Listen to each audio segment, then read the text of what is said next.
এই পৃথিবীর যত উপার্জন, এই পৃথিবীর যত আয়োজন সব তো আল্লাহরই দেওয়া। তা আল্লাহ নিষেধ করবে কেন? শুধু আল্লাহ তাআলা বলছেন, তুমি আমার আদেশ নিষেধের প্রতি খেয়াল করো, আমার বিধিবিধানের প্রতি খেয়াল করো। এতটুকুই চাইছেন আপনি, এতটুকুই চাইছেন। যা পালন করতে বলেছি তা পালন করো, যা নিষেধ করেছি তা বর্জন করো। এই আদেশ পালন করা, নিষেধ বর্জন করা, এটাই শরীয়ত, এটাই ইবাদত, এটাই নেক আমল, এটাই আমলে সালেহ, এটাই তাকওয়া।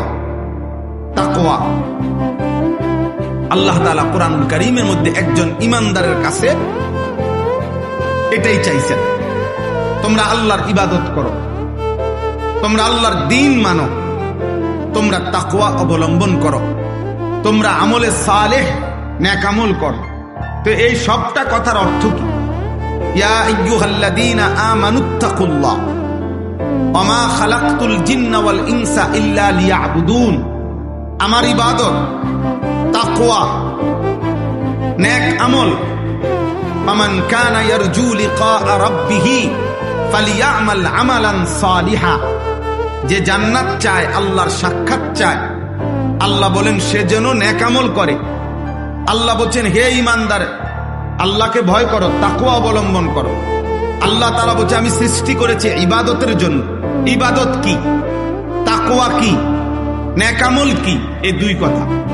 যা আদেশ তা পালন করা, যা নিষেধ তা বর্জন করা। তারকুল মুনকারাত ফি'লুল খায়রাত।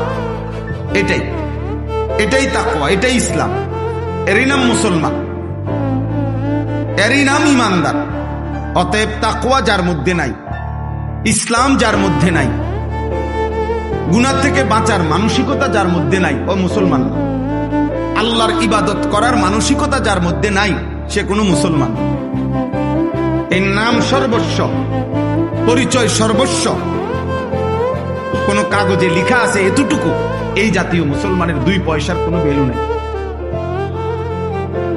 বরং মুসলমান মানে তাকেই বলে প্রতিনিয়ত, ঈমানদার তাকেই বলে প্রত্যেক দিন, প্রতিদিন, প্রতি মুহূর্তে, যার মধ্যে এই কথার খেয়াল আছে যে আমার জন্য আদেশ কি, আমার জন্য নিষেধ কি।